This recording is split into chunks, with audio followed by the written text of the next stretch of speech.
Theo woke up conscious that he'd enjoyed a good 8 hours' sleep. Since Anna's death, his nights had all too often been fitful, interrupted by vivid dreams and night sweats.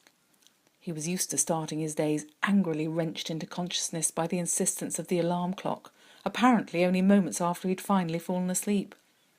He couldn't remember when he'd last slept through a night. As a result, his head felt clearer this morning than it had for months. The familiar dull ache behind his eyes was pleasantly absent.